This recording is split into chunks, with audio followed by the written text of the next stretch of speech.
Hey, welcome back to the Schmitty750 YouTube channel. I've got a Kubota, what is it? Z125s here. You can take a look. Z125s. It's a little dirty. It's been raining a lot here. So the front wheels make a really loud squealing noise when you're riding around mowing. And so I pick it up to see what it could be.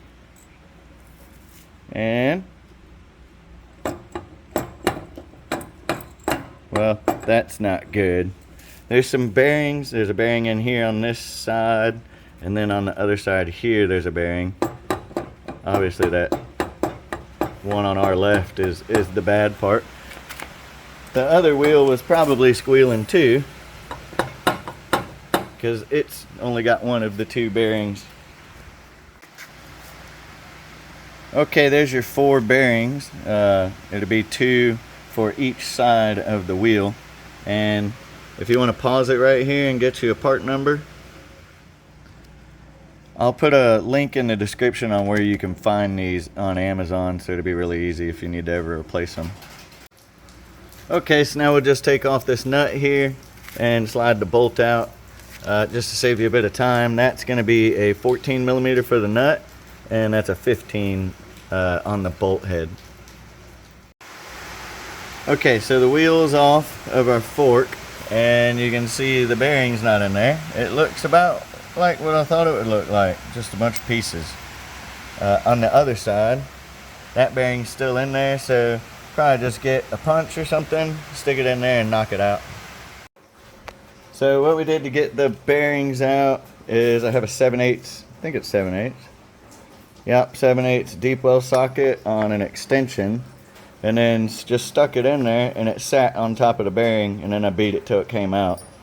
And then the other, and this is it, it's bad, but it's not in 100 pieces like the other one. And I did notice that the outer race for the other bearing that fell apart was still in there, so I flipped it upside down and knocked it out too. Alright, so I got the bearing all lubed up, and this is a big 27 millimeter deep socket, so I'm going to sit it on there and tap on it and see if it goes in. Hopefully it goes in nicely so I don't have to freeze it. Yeah, so that went in nicely. So you can see this, the inner race, it sits up a little higher than your outer race, so I didn't want to get anything that sits flat on top of it, because you'll bust the guts out of it. So just make sure you get something big enough around where it's on the outer perimeter, you know, on this outer race, on this silver part, flat part out here. Alright, rinse and repeat for the other side.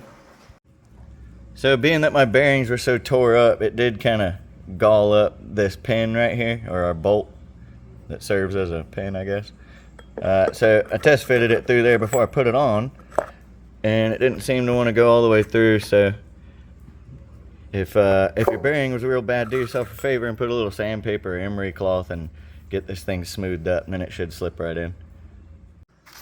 So look, if you got some bad bearings, jack it up. Makes a little noise, but here's the fun part.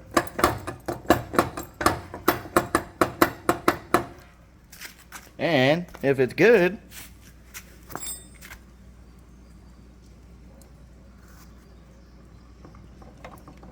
nothing. Almost no play. So when you get done with the first one, if you want to do both, start on the other. Okay, have a good day. Bye.